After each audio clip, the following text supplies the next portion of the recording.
The desperate scream of a mother echoed through the backyard as she pulled her child from the pool. His small body lay limp, motionless, and panic filled the air. While the mother wept, not knowing what to do, the older brother dropped to his knees, closed his eyes, and did the only thing he believed could change the impossible. He prayed with all his heart. If this story touched your heart, please subscribe to our channel and let us know in the comments where you're watching from. Your support helps us share more inspiring stories of faith. It was a Saturday afternoon in the quiet neighborhood of Maple Street, where white picket fences lined peaceful homes and children's laughter usually filled the air. The Johnson family had been looking forward to this day all week long. Sarah Johnson, a devoted mother of two and a faithful woman who attended church every Sunday, had promised her sons they could spend the entire afternoon in their backyard pool. 8-year-old Marcus and his 4-year-old brother Timothy had been counting down the hours since breakfast, barely able to contain their excitement. The sun was shining brightly that day, casting dancing reflections on the crystal-clear water of their above-ground pool. Sarah had woken up early to prepare everything perfectly. She set up a small table with fresh lemonade made from scratch, peanut butter and jelly sandwiches cut into triangles just the way the boys liked them, and fresh fruit sliced into colorful arrangements. She had even inflated new pool toys the night before, creating the perfect setting for what she hoped would be a peaceful family day, filled with joy and memories. She watched from her comfortable lounge chair as Marcus, ever the responsible older brother, taught Timothy how to float on his back. Their laughter filled the warm summer air, mixing with the gentle splash of water and the distant sound of lawnmowers in neighboring yards. Sarah felt her heart swell with contentment as she observed her two precious sons playing together, their bond evident in every shared moment. Marcus had always been incredibly protective of his little brother. Despite the 4-year age gap, they were inseparable companions. Where Marcus went, Timothy followed like a devoted shadow, always eager to copy everything his big brother did, from the way he walked to the way he talked. Today was no different from any other day in that regard. Timothy wanted to swim like Marcus, dive like Marcus, jump like Marcus, and be brave and strong like Marcus. The backyard pool had been a dream come true for the Johnson family. Sarah and her husband David had saved for 2 years to afford it, working extra shifts and cutting back on expenses to give their boys this special gift. David, who worked long hours as a construction foreman, had spent every weekend last spring carefully leveling the ground and installing the pool himself. Every bolt, every connection, every safety measure had been installed with love and attention to detail. "Look, Mommy!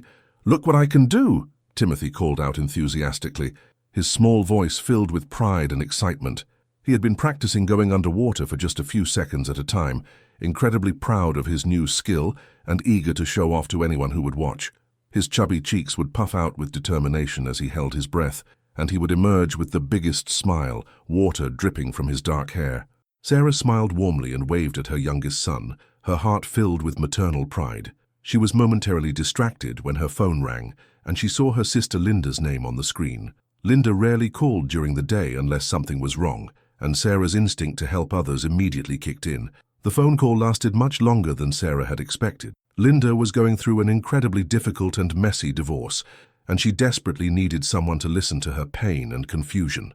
As a woman of deep faith who had always believed that God called her to be there for people in their darkest moments, Sarah couldn't bring herself to cut the conversation short.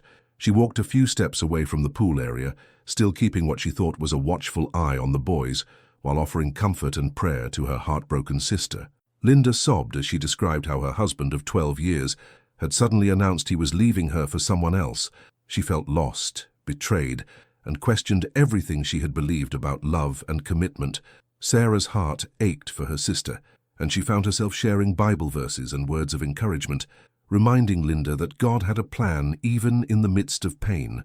Meanwhile, Marcus was contentedly building an elaborate tower with colorful pool toys in the shallow end of the pool, lost in his own creative world. The tower grew taller and more complex as he carefully balanced rings, floating animals, and diving sticks into an impressive structure that defied the laws of physics and water displacement. It was then that he noticed Timothy attempting something new and dangerous. His little brother had quietly moved to the deeper section of the pool, the area where the water reached nearly 5 feet deep. Timothy was determined to prove to himself and everyone else that he could swim all by himself, just like the big kids he had seen at the community pool. "Timothy, stay in the shallow part where you can touch," Marcus called out with growing concern in his voice. But Timothy was too focused on his determined mission to listen to his brother's warning. The 4-year-old had convinced himself that he was ready for this challenge, that he could handle the deep water just like Marcus could. What happened next would be forever burned into Marcus's memory with crystal clarity, replaying in his mind for years to come. Timothy took a deep breath, jumped confidently into the deep end with his small arms outstretched, but instead of the graceful swimming he had imagined, he immediately began to struggle desperately. His small arms flailed frantically as he tried to reach the surface, but he was too small, too inexperienced, and too panicked to coordinate his movements properly. The water that had seemed so friendly and inviting moments before suddenly became an enemy, pulling him down instead of supporting him up. Panic set in quickly, and water filled his small lungs as he sank beneath the surface, his desperate struggles becoming weaker and weaker. Marcus saw the entire terrifying sequence happen in what felt like slow motion, each second stretching into an eternity. His little brother's head disappeared under the water with a small splash, and then the splashing stopped completely. The sudden silence that followed was more deafening than any scream could have been. Without a moment's hesitation or thought for his own safety, Marcus dove into the deep end, his heart pounding so hard he could hear it in his ears as he searched desperately for Timothy. The water that had been so clear and inviting moments before now seemed murky and endless, hiding his brother from view like a liquid curtain of terror. The seconds felt like hours as Marcus searched frantically underwater, his lungs burning as he held his breath and dove deeper. Finally, his hands touched Timothy's small body near the bottom of the pool. His brother was completely motionless, floating like a broken doll, his eyes closed and his limbs limp. Marcus, despite being only 8 years old and weighing barely 60 pounds himself, somehow summoned strength he didn't know he possessed. Adrenaline coursed through his small body as he managed to grab Timothy under his arms and kick toward the surface with every ounce of energy he had. Breaking the surface, Marcus gasped for air while struggling to keep Timothy's head above water. With determination that seemed impossible for someone his age, he managed to drag his unconscious brother to the edge of the pool, his own strength nearly giving out from the effort. "Mom! Mom, help!" Marcus screamed with a voice that cracked with absolute terror, a sound that would haunt Sarah's dreams for months to come. The desperation in his young voice cut through everything else, piercing the afternoon air like a knife. Sarah dropped her phone immediately, her sister Linda's voice still echoing from the device as it crashed onto the concrete patio. The sight that greeted Sarah when she turned around was every parent's absolute worst nightmare, the kind of scene that no mother should ever have to witness. Timothy lay completely motionless on the wet pool deck, chlorinated water still dripping steadily from his small, lifeless body. His chest wasn't moving up and down with breath. His normally rosy skin had turned a frightening pale color, and his lips had turned a terrifying shade of blue that made Sarah's blood run cold. Sarah's knees gave out completely as she reached Timothy, her legs unable to support her weight as the full horror of the situation hit her. Her hands were shaking so violently she could barely control them, as she tried desperately to remember the CPR training she had taken years ago when Marcus was born. "Call 911! Please, Marcus! Call 911 right now!" she screamed to her older son, but 8-year-old Marcus was frozen in complete shock, staring at his brother's lifeless form with eyes wide with terror and disbelief. The cordless phone seemed like it was miles away, and precious, irreplaceable seconds ticked by, as Sarah's overwhelming panic made it nearly impossible for her to think clearly or act decisively. She positioned herself over Timothy's small body and began attempting CPR, pressing on his tiny chest and trying to breathe life back into his lungs, but her hands were shaking so violently from fear and adrenaline that she could barely maintain the proper rhythm and pressure. Tears streamed down her face uncontrollably as she pleaded desperately, "Please, God, please don't take my baby. Please, I'm begging you with everything I have. Don't let him die. Please, please, please." The neighbors, who had been enjoying their own quiet Saturday afternoon, heard Sarah's heart-wrenching screams and came running from all directions. Mrs. Peterson from the house next door, a retired nurse, immediately took charge and called 911, while Mr. Garcia from across the street, who had military first aid training, knelt down to help Sarah with more effective CPR techniques. But despite their combined efforts and experience, precious minutes passed, and Timothy remained completely unresponsive. His small body was growing colder by the moment, and hope seemed to slip away with each passing second like water through their desperate fingers. The 911 operator stayed on the line, giving clear instructions to Mrs. Peterson, who relayed them to the others. "Keep the compressions steady, don't stop. The paramedics are 3 minutes away." But 3 minutes felt like 3 hours when a child's life hung in the balance. More neighbors gathered, forming a circle of concerned faces around the tragic scene. Mrs. Williams brought clean towels. Mr. Thompson moved cars out of the way to clear a path for the ambulance, and others simply stood in stunned silence, many of them parents themselves who could all too easily imagine being in Sarah's position. It was precisely at this moment of deepest despair, when hope seemed to be fading with each passing second, that something truly extraordinary happened. Marcus, who had been standing in stunned, paralyzed silence since pulling his brother from the water, suddenly seemed to shake off his shock and fear. With a purposefulness that seemed far beyond his 8 years, Marcus walked calmly to his brother's side and dropped to his knees right next to Timothy's still form. While the adults continued their frantic, desperate efforts to save Timothy's life, this young boy closed his eyes tightly and began to pray with a faith that seemed to come from somewhere far beyond his young years and limited life experience. "Dear God," Marcus began in a whisper that somehow carried clearly despite the chaos surrounding him, his voice steady and sure despite the tragedy unfolding before him. "I know that you can do anything. My Sunday school teacher, Mrs. Roberts, always tells us that nothing is impossible for you. I know you love Timothy even more than we do, even more than Mommy and Daddy and me." The simple, pure words seemed to create a bubble of calm around Marcus, even as the frantic activity continued around him. His prayer wasn't rehearsed or formal, like the ones he had learned in church. These words flowed from his heart with a naturalness and sincerity that seemed to silence something deep in the souls of everyone who heard them. "Please bring my little brother back to us, God," Marcus continued, his small hands folded tightly together, his eyes squeezed shut in concentration. "Please let him breathe again and laugh again and play with me again. I believe you can do miracles because Mrs. Roberts says you do them every single day, but we just don't always notice them." Even as sirens wailed in the distance, growing louder as they approached the neighborhood, even as his mother continued CPR with desperate, relentless determination, even as neighbors whispered prayers of their own, Marcus kept talking to God like he was having the most important conversation of his life. "I promise to take much better care of him if you bring him back to us," Marcus continued, and now tears were streaming down his cheeks, mixing with the pool water still dripping from his hair. "I promise to be the best big brother that ever lived. I'll teach him to swim the right way, the safe way. I'll never let him go in the deep end again until he's really, really ready. I'll watch him every single second." The paramedics arrived with professional efficiency that the desperate family needed, their equipment and training representing the best of modern medical knowledge.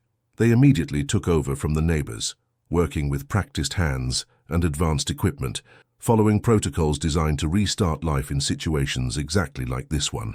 But even as they worked with oxygen masks and medical devices, even as they prepared to transport Timothy to the hospital, the little boy remained unresponsive. 7 critical minutes had passed since he was pulled from the water. In cases of drowning, especially in small children, 7 minutes was often too long. The paramedics exchanged meaningful glances that spoke volumes about Timothy's chances, glances that Sarah caught and understood all too well. But Marcus never stopped his conversation with God, not for a single moment. As they carefully loaded Timothy's lifeless body into the bright red ambulance, as they rushed through the streets with sirens blaring and lights flashing, as doctors and nurses at the hospital worked tirelessly in the emergency room, with every tool and technique available to modern medicine, Marcus maintained his steadfast vigil of faith and prayer. He prayed in the sterile hospital waiting room, surrounded by the antiseptic smell and the worried faces of family members and friends who had rushed to be with them. He prayed in the small, quiet chapel the hospital provided for families in crisis, kneeling on the worn carpet before a simple wooden cross. He prayed by Timothy's bedside in the intensive care unit, his small hand holding his brother's even smaller one, while machines beeped and hummed around them. Sarah watched her older son, with a mixture of profound admiration and heartbreak that tore at her soul. How could such a young child have such unwavering, unshakable faith when she, an adult, with years of church attendance and Bible study, was struggling with waves of doubt and despair that threatened to drown her? Marcus's prayers seemed to give him a strength and peace that defied his age and the circumstances, while Sarah felt like she was falling apart, piece by piece. Every medical update, every concerned look from the doctors, every minute that passed without improvement chipped away at her hope like water wearing down stone. Hours turned into a full day in the hospital, and then into a second day. The doctors, kind but realistic, did everything within their power and knowledge, but Timothy's condition remained critical and unchanged. His small body lay connected to machines that breathed for him and monitored every function of his struggling system. "I'm so sorry," Dr. Martinez said gently, his years of experience evident in the compassionate way he delivered difficult news. "Timothy's brain was without oxygen for too long. Even if he survives this, there will likely be permanent damage, significant damage. I want you to prepare yourselves for that possibility." The medical terms hit Sarah like physical blows, each word stealing another piece of her hope and leaving her feeling more helpless than she had ever felt in her life. Words like brain damage, permanent disability, and quality of life swirled in her mind like a nightmare she couldn't wake up from. But Marcus refused to accept the doctor's careful, realistic prognosis. He looked up at his mother, with eyes that held no trace of doubt or fear, only absolute certainty. "God isn't done yet, Mommy," he told her, with the confidence of someone who had received a personal message from heaven. "I can feel it deep in my heart, like a warm light. Timothy is going to be completely okay, better than okay." His faith was so strong, so completely unwavering and pure, that it began to work like medicine on Sarah's wounded spirit. Slowly, gradually, Marcus's certainty began to restore his mother's own faith that had been battered by fear and medical reality. That night, as Timothy lay motionless, connected to a web of machines that breathed for him and monitored his vital signs with electronic precision, Marcus curled up in the uncomfortable hospital chair next to his bed. He had refused to go home, refused to eat more than a few bites, refused to do anything except maintain his loving vigil. Throughout the long, difficult night, nurses making their regular rounds would find Marcus in different positions, but always praying. Sometimes he was whispering prayers so softly they could barely be heard. Sometimes he was simply holding his brother's hand in what seemed like silent communication with God. And sometimes he was reading Bible stories aloud, as if Timothy could hear every word. "You know," one of the night nurses told Sarah quietly during a shift change, "I've been working in this pediatric ICU for over 20 years, and I've seen a lot of families go through terrible things, but I have never in all that time seen faith like your son's. It's something truly special, something that gives me hope too." On the third day, when Sarah felt like she couldn't bear another moment of uncertainty and fear, something began to change in ways that the medical staff couldn't explain. Timothy's brain activity, which had been minimal and concerning, began to show subtle but definite signs of improvement on the monitors. His vital signs, which had been weak and inconsistent, grew stronger and more stable hour by hour. The machines that had been keeping him alive started to show readings that defied the doctor's earlier, careful predictions and medical experience. Dr. Martinez checked and double-checked the equipment, consulted with specialists and ran additional tests. "I don't understand what's happening here," he admitted to Sarah. "Medically, this improvement should not be possible given the extent of the damage we observed, but the monitors don't lie. Something is definitely changing." Marcus never left his brother's side, maintaining his ongoing conversation with God as naturally as if he was talking to his best friend. He told Timothy about everything that was happening outside the hospital room, shared stories about their friends at school, described the get-well cards that were arriving from their church and community, and made elaborate promises about adventures they would have when Timothy got better. "When you wake up, we're going to build the biggest sandcastle ever at the beach," Marcus told his unconscious brother. "And we're going to ride bikes together, but I'll get you one with training wheels at first so you'll be safe. And I'll teach you to play baseball, and we'll catch fireflies in jars, and we'll have the best summer ever." And through it all, every single moment, he continued to pray with the persistence and faith that moved the hearts of everyone who witnessed it. On the fourth day, at exactly 2:47 in the afternoon, the impossible happened with the quiet simplicity that often marks the greatest miracles. Timothy's eyes, which had been closed for 4 long days, fluttered open slowly, like someone waking from a peaceful sleep. He looked around the unfamiliar hospital room with natural confusion at first, taking in the strange machines, the white walls, and the concerned faces surrounding his bed. Then his gaze settled on Marcus, and recognition dawned in his bright brown eyes. "Marcus?" Timothy whispered, his voice weak and scratchy from the breathing tube that had been removed just hours earlier, but unmistakably alive and aware. "Why are we in the hospital? Did I get sick?" The room erupted in celebration that could be heard throughout the pediatric wing. Sarah fell to her knees beside the bed in overwhelming gratitude, tears of joy replacing the tears of fear she had cried for days. Nurses wiped away their own tears of happiness, and doctors shook their heads in amazement while checking and rechecking Timothy's responses. But Marcus simply smiled, the peaceful smile of someone whose prayers had been answered exactly as he had known they would be. He gently squeezed his brother's small hand and said softly, "I knew God would bring you back to us, Timothy. I never stopped believing, not even for 1 second." The recovery that followed was nothing short of miraculous in every sense of the word. Within just 2 days, Timothy was sitting up in bed, talking normally, and showing absolutely no signs of the brain damage that doctors had warned was inevitable. His motor skills were perfect, his memory was intact, and his personality was exactly the same as it had been before the accident. Within a week, he was walking around the hospital room, charming the nurses, and asking when he could go home to play with his toys. The medical staff called his recovery medically inexplicable and unprecedented in their experience.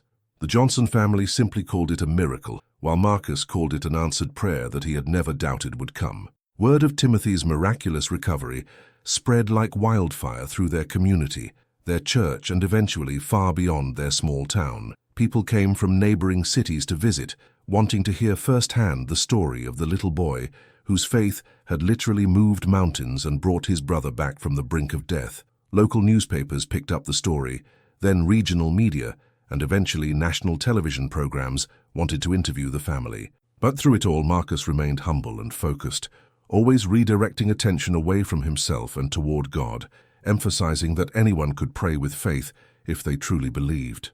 "God listens to kids just like he listens to grown-ups," Marcus would tell the reporters and visitors, with the wisdom of someone far older than his years. "Maybe he listens to us even more, because we believe without asking so many questions or worrying about whether it makes sense. We just trust that he loves us and wants to help us."